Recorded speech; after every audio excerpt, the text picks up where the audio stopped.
Bueno, vamos a estudiar el ciclo perfecto, el ciclo de Carnot, pero antes tengo la tentación de mencionarles alguna cosita más que por supuesto nos va a servir para el estudio del ciclo y nos va a ser útil, aunque vamos a volver sobre esto mismo, un poco más adelante cuando lleguemos al concepto de entropía. Ahora que limpiamos el pizarrón del refrigerador, vamos a dedicarnos solamente al motor.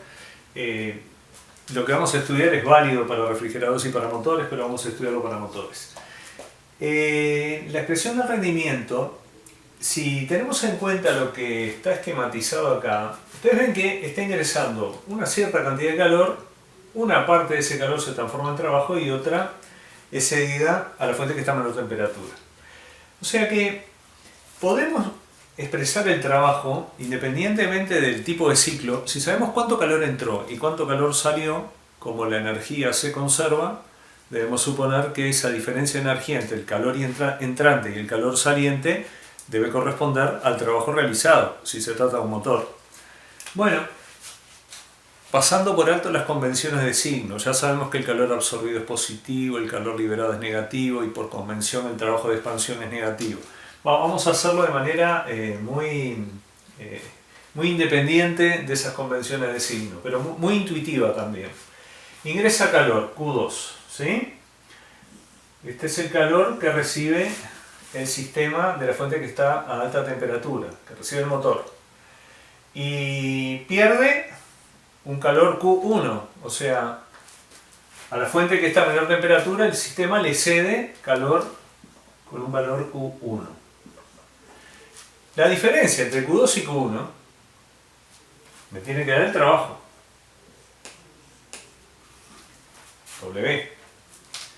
Este trabajo, si hacemos esta diferencia, supongan, a ver, Q2 vale 800 joules.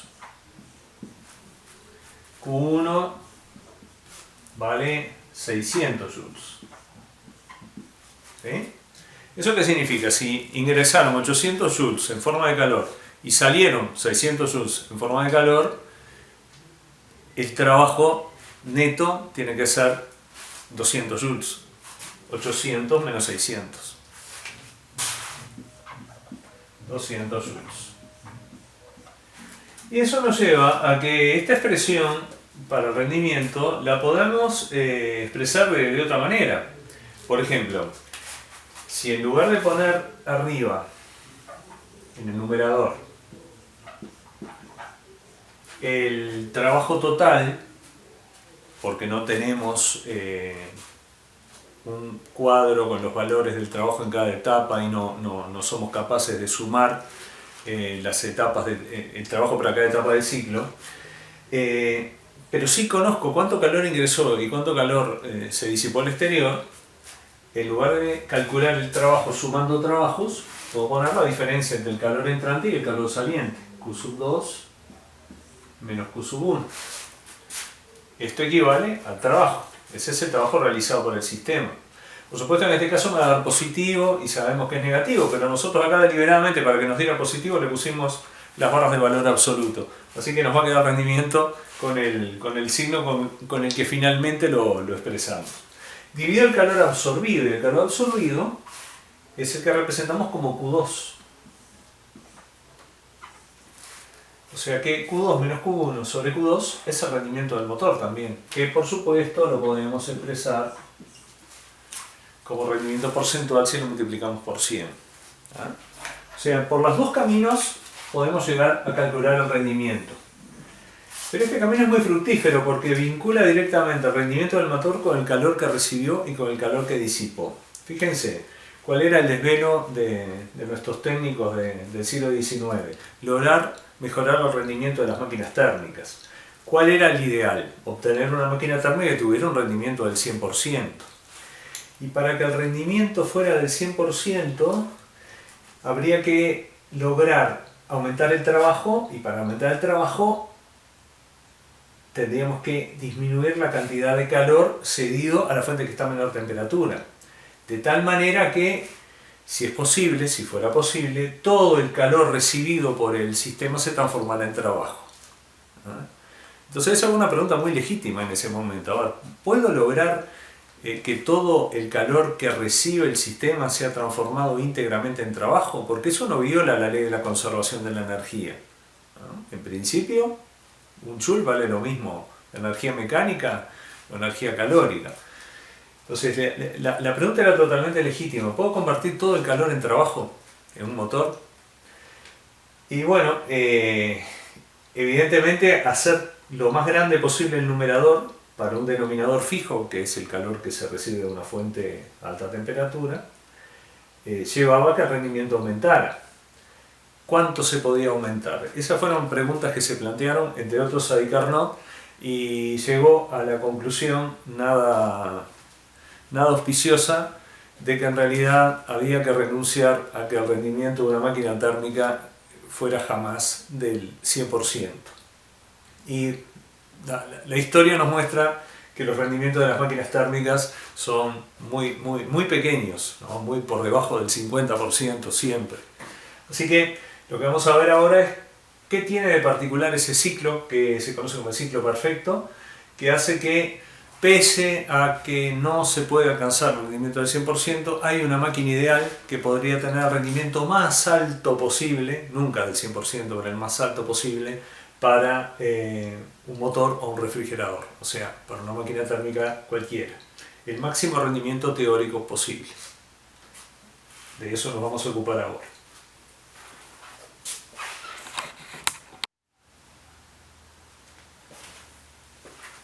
Entonces estudiemos el ciclo perfecto. Perfecto entre comillas. Recuerden que es perfecto, pero no porque permite un rendimiento del 100%, sino porque es aquel ciclo, motor o refrigerador, capaz de obtener el máximo rendimiento para dos temperaturas dadas, T2, temperatura alta, T1, temperatura baja.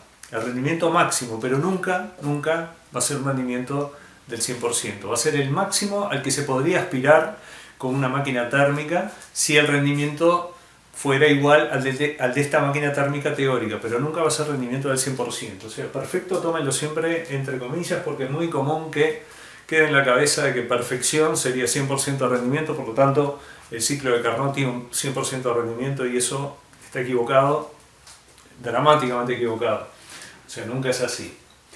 Bien, ¿en qué consiste el ciclo? Es una máquina muy poco práctica la que imaginó Carnot. Vamos a representarlo en un diagrama PV, pero esquemáticamente, si ustedes recuerdan los tipos de procesos por los que se puede realizar trabajo de expansión, compresión, recuerden dos en particular, el isotérmico y el adiabático. Si tienen necesidad, repásenlos para entenderlo un poquito mejor.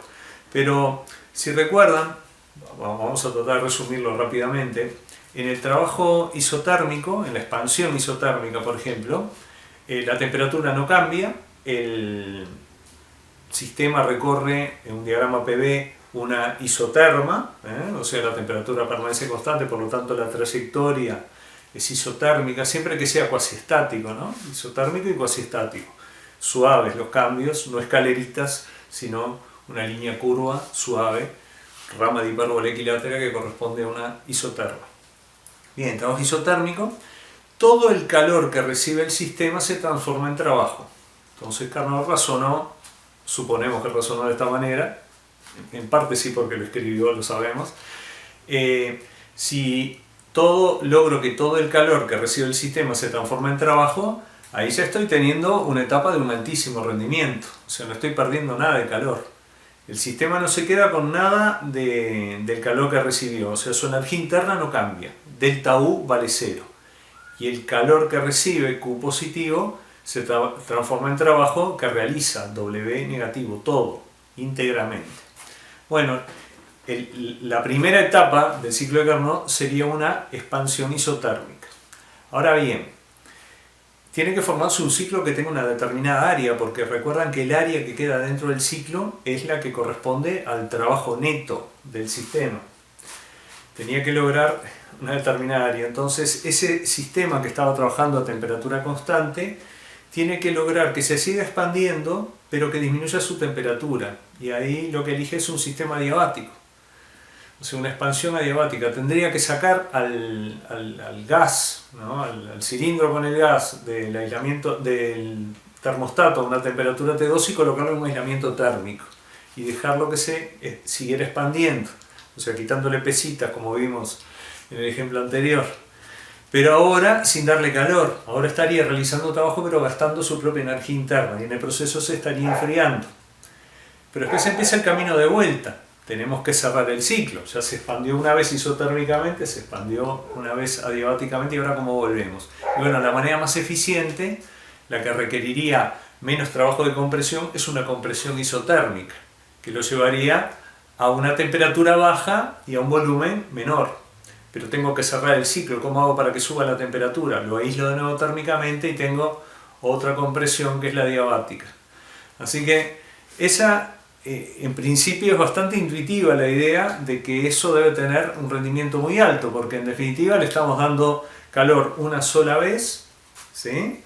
Ese calor se está transformando íntegramente en trabajo, después aprovechando la energía interna del sistema, el sistema se expande y realiza un poco más de trabajo, y después para devolverlo al estado inicial, sí, lo tenemos que comprimir, vamos a tener que utilizar trabajo exterior para comprimirlo, primero isotérmicamente y después adiabáticamente. Eso representado en el ciclo se puede esquematizar de la siguiente manera. Acuérdense, dos temperaturas, la máquina de Carnot es una máquina ditérmica, dos temperaturas, la temperatura 2 es mayor que la temperatura 1, ya lo saben, cuando una isoterma es más externa corresponde a una temperatura más alta que una isoterma más interna, más cercana a los ejes. Por las dudas ponemos que T2 es mayor que T1, ¿sí? Y tenemos nuestro sistema, inicialmente en el estado 1, a la temperatura T2, la temperatura más alta. Bueno, a esa temperatura le damos calor para que se expanda isotérmicamente, o sea, recorre la isoterma hasta el estado 2. En ese recorrido sufrió el proceso romano 1. Así que pasar de 4 tiempos ya los podemos poner aquí. Vamos a hacer la etapa 1, que ya la acabamos de dibujar, la etapa 2, la etapa 3, la etapa 4, que es la que cierra el ciclo, y el ciclo.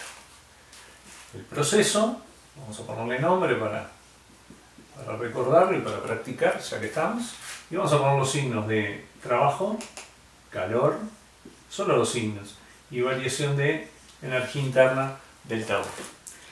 Primer proceso, se expande a temperatura constante, a T2. Es una expansión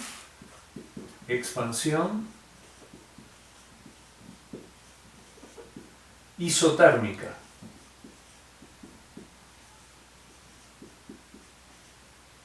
Expansión isotérmica, o sea, una expansión a temperatura constante. ¿Sí?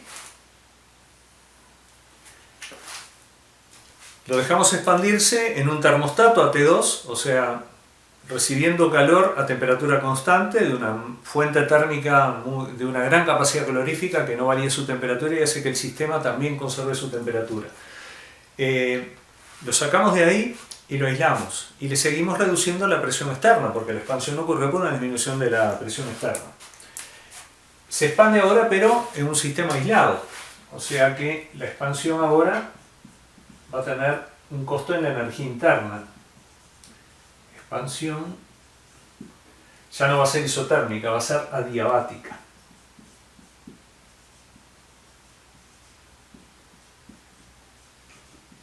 Expansión adiabática.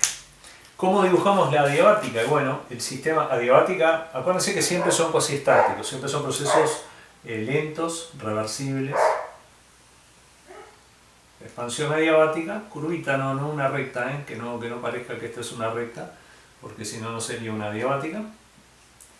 Lo lleva del estado 2 al estado 3. Y eso lo podemos representar como romano 2. ¿Sí? Expansión adiabática. Ya tenemos nuestras dos carreras de expansión. Son las carreras en las que se realiza el trabajo. Ahora vamos a ver cómo cerramos el ciclo.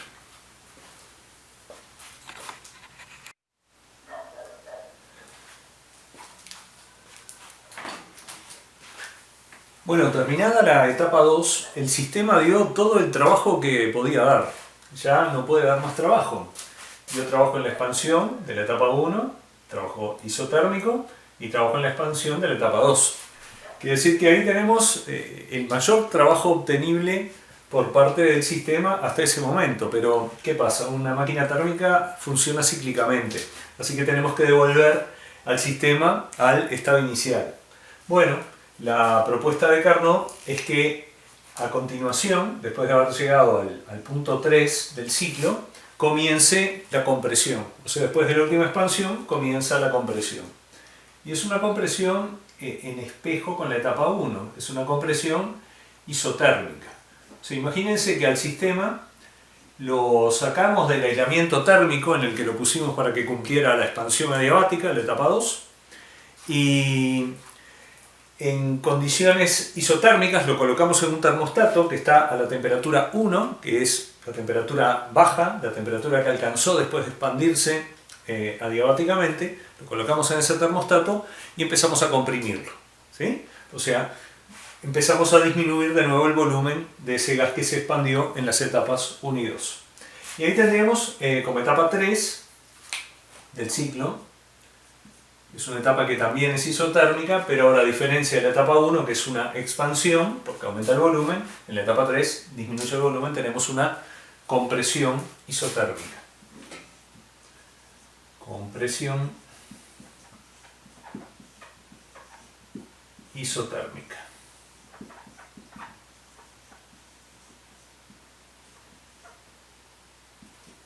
Compresión isotérmica. Recuerden siempre, aumenta el volumen, expansión, disminuye el volumen, compresión. Y llegamos al punto 4 del ciclo, al nodo 4, a la estación 4 de nuestro ciclo. Y hay que cerrar el ciclo. Pero para cerrar el ciclo tiene que subir la temperatura.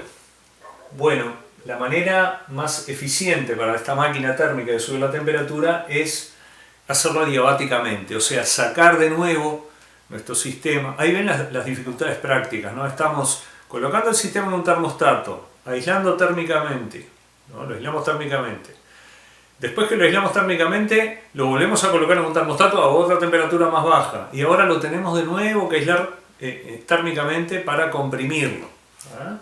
O sea que la próxima etapa, que es similar a la etapa 2, pero en sentido contrario, es una compresión adiabática. El sistema está aislado, se comprime, lo comprimimos, le aplicamos una presión externa superior a la presión interna, lo obligamos a disminuir el volumen, a comprimirse, y el efecto de esa compresión, ese trabajo de compresión, como está aislado, se transforma en energía interna del sistema. O sea, eleva su temperatura porque al comprimirlo realizamos trabajo y elevamos su energía interna. Así que volvió a la etapa 1, tenemos etapa 4, volvió al estado 1, perdón, en la etapa 4, y el ciclo se completa con una compresión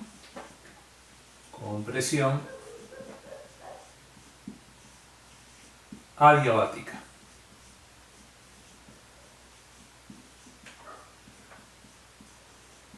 O sea, con calor intercambiado cero. Todo el trabajo de compresión se convirtió en aumento de la energía interna. Disminuyó el volumen, pero también aumentó la temperatura porque ese trabajo recibido elevó la energía interna del sistema. Bien, ese es el ciclo de Carnot. En la primera etapa podemos hacer una especie de rayado para representar el trabajo. En la primera etapa, la que va de 1 a 2, tenemos trabajo de expansión. ¿Sí? Expansión isotérmica. En la segunda etapa también tenemos trabajo de expansión porque el volumen sigue aumentando. Acá tenemos el volumen 1, acá tenemos el volumen 2 y acá tenemos el volumen 3. El volumen 1 es menor que el volumen 2, que a su vez es menor que el volumen 3. O sea, se siguió expandiendo. Así que también podemos rayar el área que queda debajo de la curva 2 con el mismo color que representa el mismo tipo de proceso. Estamos rayando en verde cuando queremos representar las carreras de expansión. Ahora, empieza la vuelta de 3 a 4, romano 3. Vamos a elegir otro color. En este tramo, de 3 a 4, ya ahora en sentido contrario, tenemos trabajo de compresión y el área que corresponde al trabajo de compresión es el área que queda debajo de la curva que va de 3 a 4. Es esa que queda rayada en azul. De 4 a 1, última etapa del ciclo, cuando el ciclo se cierra, se sigue comprimiendo adiabáticamente. También hay trabajo de compresión. Acá tenemos volumen 4. O sea, 4 a 1 disminuye otra vez el volumen. Hay una compresión, hay trabajo de compresión y lo rayamos también de color azul. El trabajo neto, acuérdense que donde se cruzan los rayados, el rayado azul con el rayado verde, se están anulando mutuamente. O sea, el trabajo de expansión está siendo anulado por el trabajo de compresión. O sea que si sumáramos en el área que están rayados con los dos colores, el área que está rayada con los dos colores, el trabajo ahí sería 0, ¿sí? Porque tenemos un trabajo de compresión, de expansión primero, que es anulado por un trabajo de compresión después. Pero hay un área que queda rayada y sin anular, que es el área que queda dentro del ciclo. Esa área que queda dentro del ciclo corresponde al trabajo neto, al trabajo total, que por ser trabajo de expansión le asignamos un signo negativo. O sea, el trabajo total, el trabajo neto, W total, es menor que 0. ¿Por qué es menor que 0? Bueno, porque el ciclo además es horario. Dijimos que íbamos a representar un motor de Carnot, o sea que sabemos que el trabajo neto tiene que ser negativo, pero además porque toda máquina térmica que cíclicamente intercambia calor y trabajo con el ambiente y tiene como efecto neto la producción de trabajo en el entorno, en el ambiente, o sea, realiza trabajo sobre el entorno, ese trabajo realizado sobre el entorno tiene signo negativo. Acá podemos, recapitulando un poco, ya practicamos con esto, así que no debería ser demasiado problemático, ponerle signos a todas las funciones de estado. Las funciones de estado, todas las funciones termodinámicas. Función de estado en realidad solamente delta U. Las funciones de trayectoria, W y Q, también le podemos atribuir signo. A ver, rápidamente, expansión isotérmica. La palabrita expansión me tiene que decir trabajo negativo. Donde dice expansión, trabajo negativo. Acá expansión adiabática, no me importa si es isotérmica, si es adiabática, si es isobárica. Si es expansión, el trabajo es negativo. Compresión, si es trabajo de compresión, es positivo. Compresión adiabática, positivo. ¿Sí? Es un motor, el ciclo es el motor de Carnot. Motor de Carnot. Bueno, es un motor. El trabajo neto tiene que ser negativo. Así que ya sé que acá tengo dos negativas y dos positivas, pero la suma, o sea, son opuestas en signo, pero no son iguales en valor absoluto. Hay una que predomina sobre las otras. Es un motor. Si es un motor, entonces el signo del trabajo tiene que ser, del trabajo neto, tiene que ser negativo. Por supuesto, en todo ciclo va a haber etapas con trabajo positivo y trabajo negativo. Vamos a la variación de energía interna, que siempre es de lo más fácil de determinar en un ciclo. Primera etapa, isotérmica. Si es isotérmica, quiere decir que la energía interna del gas no se modifica. El trabajo isotérmico ocurre a expensas del calor recibido. O sea, el gas tiene cierta energía interna que le pertenece. La energía interna es una propiedad del gas, del sistema. Recibe calor y lo transforma en trabajo. Todo el calor que recibe lo transforma en trabajo. O sea, la energía que le queda es la que ya tenía. Por lo tanto, la variación de energía interna vale 0. Delta U vale 0. Siempre que vean la palabrita isotérmica asociada a un ciclo, acuérdense que significa que la energía interna no cambió, que el delta U, la variación de energía interna, vale 0. Así que busquen por acá otra compresión isotérmica. Bueno, isotérmica no cambia la energía interna, delta U vale 0. Adiabática. La palabrita adiabática la tenemos que asociar con el calor cero. O sea, adiabático es sistema aislado. Si el sistema está aislado, no intercambia calor con el entorno. No entra ni sale. No absorbe ni cede. Entonces, adiabático significa que Q vale cero. Expansión adiabática, Q vale cero. Compresión adiabática, Q vale cero. El sistema está aislado térmicamente, por lo tanto, no intercambia calor. Siempre es bueno saber qué cosas valen cero en cada proceso para poder después razonar lo que nos falta.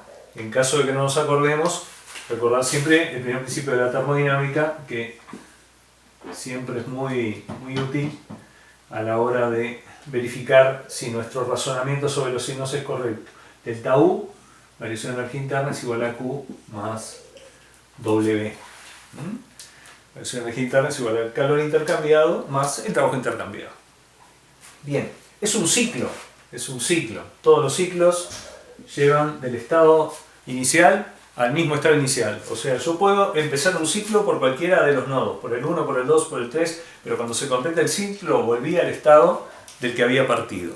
Por lo tanto, si volví al estado del que había partido, delta U, que es función de estado, tiene que valer 0. Cualquier función de estado, si salí de un lugar y volví al otro, tiene que valer 0, no cambió. Estoy de nuevo en el estado inicial.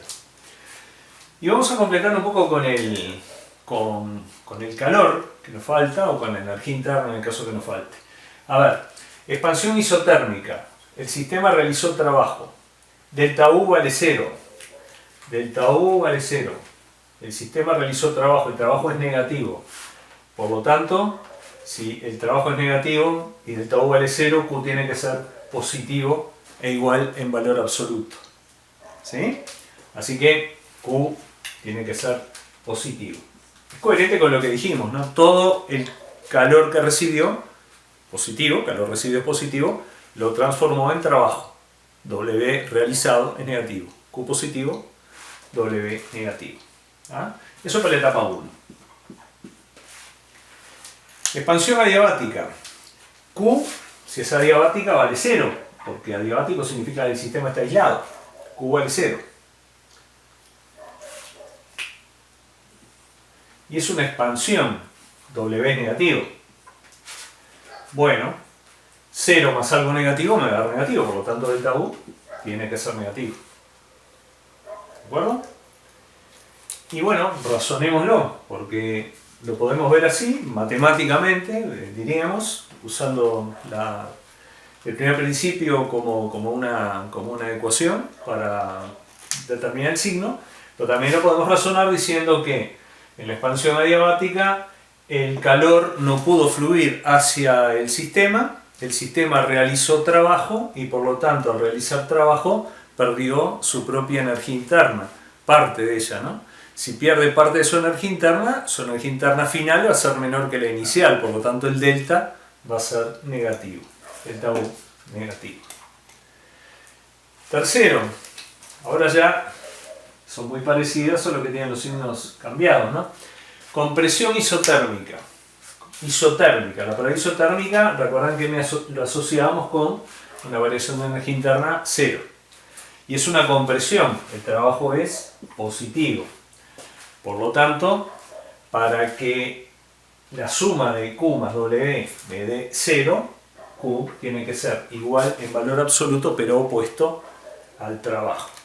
O sea que en este caso, en el caso de la expansión, todo el calor que había recibido lo había transformado en trabajo. ¿Sí?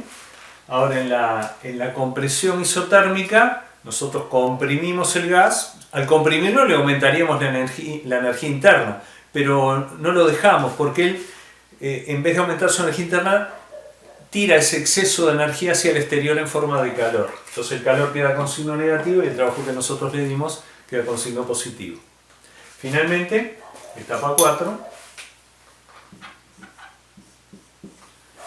la compresión adiabática. Si es adiabática, de nuevo, Q vale 0. Si es una compresión, W es positivo. Y 0 más positivo me va a dar positivo. Delta U tiene que ser positivo. Si lo comprimí, si le di trabajo de compresión y no dejé que perdiera calor hacia el exterior, ese trabajo que es energía quedó adentro del sistema en forma de energía. ¿Y qué es eso? Energía interna del sistema. Elevé la energía interna del sistema una cierta cantidad, pero aumentó la energía interna. La energía interna final es mayor que la energía interna inicial, por lo tanto, positivo. O sea que, razonándolo, viendo a ver qué pasa con la energía, con la que entra y con la que sale en forma de trabajo, en forma de calor, podemos llegar a los signos correctos. O, si no, aplicando el primer principio, también podemos guiarnos para que haya coherencia entre lo que escribimos y lo que supusimos que debía ocurrir. O sea, se supone que escribimos lo que suponemos que debe ocurrir. Y no siempre escribimos todo, porque acá nos hemos comido algunas cuantas cosas. En la tercera, ¿sí? W positivo, Q negativo, o sea, olvidé transcribirlo. Y quedó también pendiente la cuarta, ¿sí? En la que delta U es positivo, que es la que acabamos de mencionar. Finalmente, el motor, el ciclo. El ciclo, acuérdense que la variación de energía interna del ciclo tiene que ser cero como cualquier función de estado. El motor, por definición, genera trabajo en el exterior. O sea, este es el trabajo neto, el trabajo de expansión neto que generó ese motor. Primer principio de la termodinámica se tiene que cumplir también, así que para que delta U valga 0, Q tiene que ser positivo. Bueno, ¿qué es un motor? Es una máquina que recibe calor, realiza trabajo cíclicamente. O sea, este 0 me está indicando, no solo por la formita, sino por el valor de la función de estado, que ese proceso es cíclico, ¿sí?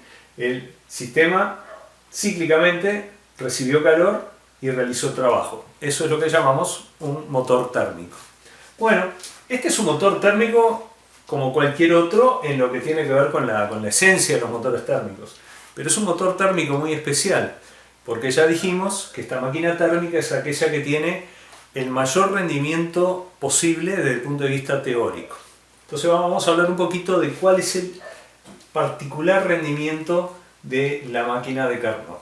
Todo esto tómenlo como un ejercicio de aplicación de todo lo que estuvimos viendo, aplicado al ciclo de Carnot. Ahora vamos a ver lo esencialmente peculiar del ciclo de Carnot que resulta tan importante y por qué de él deriva el segundo principio de la termodinámica.